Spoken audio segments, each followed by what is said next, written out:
Hi guys, welcome back to the channel. Hope you guys are doing absolutely amazing. So today we are here in Whitefield Royal Enfield showroom to check out the all new offering from Royal Enfield, which is Scram 411.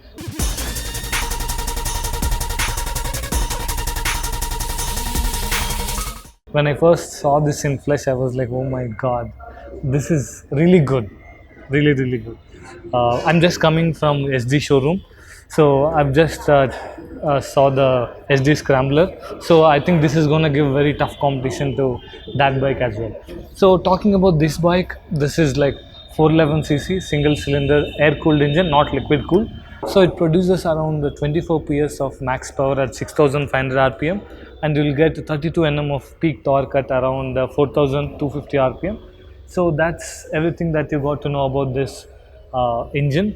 And talking about the features that you get, you're gonna get dual discs as well as dual channel ABS. And front you'll get 19-inch wheels, and the rear you're gonna get a 17-inch. So you might have a question in your mind, what's the difference between Himalayan and Scram 411? So what Royal Enfield claims is, this is a adventure bike which is more urban focused. If you are someone who is not as core as core adventure, or are going to take your bike off-roading as much as Himalayan, if Himalayan is little too much for you, then they got you covered with Scram 411. So this fills a gap that Royal Enfield has always needed to have, and it also competes with SD Scrambler, as I mentioned earlier.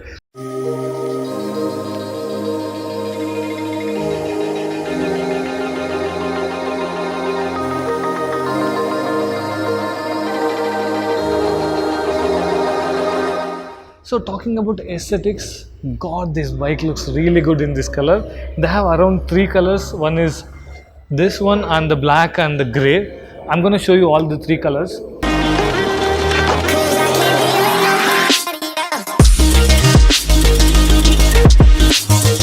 I'm a basically black color fanboy if you're following my videos, but this white, this really ticks some boxes, because if you see the floating Royal Enfield logo there, the way they done it, the mixture of red, white and black stripes here, it really appeals. It looks more elegant, and since you're gonna use it in more urban environment, it's definitely gonna turn many heads.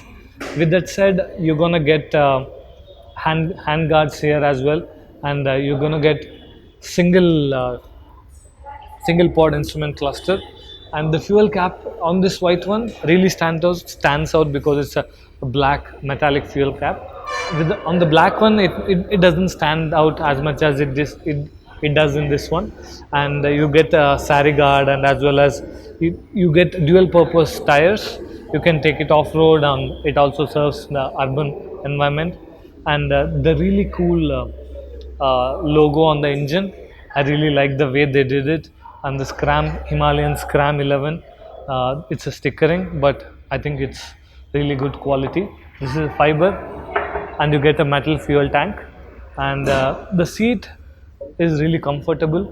It's not too soft and it's not too hard, so they got the balance between touring and urban environment.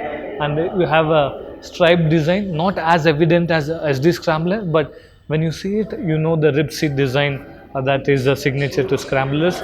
And you get a pillion grab rails, which are really functional, and you get a sari guard because it's mandatory by law. And the thing is, you're gonna get a completely halogen headlight, round halogen headlight, and the turn indicator also have halogen bulbs. The only LED you're gonna get in this bike is the DRLs. And when you see the headlight in this color particularly, you're going to get a black circle around the headlight, which looks really retro modern. I like the design. And headlamp, the throw is really good, and you're going to get, and the switches are okay. I wouldn't call it premium offering from Scram, but switches are okay. They get the job done, and the clutch feel is good, and the brake levers feel are good. So to sum up, the suspension duties are handled by 41 mm telescopic forks in the front, and you get a monoshock in the rear, and you get 5-speed manual gearbox. and foot pegs are rubberized so that you don't feel much vibrations. And yeah, dual channel ABS, pretty standard on everything. So yeah, if you are in the market to get an adventure tourer, you should definitely check this bike out.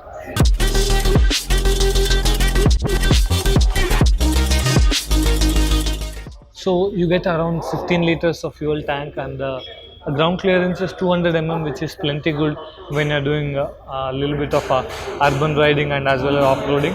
It really have the balance of the seat height and ground clearance, and the seat height is 795 which is good. It's not too tall or it's not too short. So I would suggest you come to the showroom, take a test ride, and see for yourself. So you don't get center stand as standard. You have to check it as optional add-on. So yeah, that's pretty much it. If I'm in the market to get an urban adventure, I would definitely shortlist this bike. I think you should too. And with that said, that's it for this video. So I hope you like the video. If you like this, please do subscribe. I'm gonna bring you a lot of fun stuff. We're gonna do bike stuff here. We're gonna do travel vlogs, food vlogs. There's lot more fun stuff happening in the video, in the channel. So please do consider subscribing, and don't forget to hit the bell icon so that whenever I post the video, you get notified. I'll see you in the next one. Bye bye. Girl about a 10, I should fuck her in a Benz.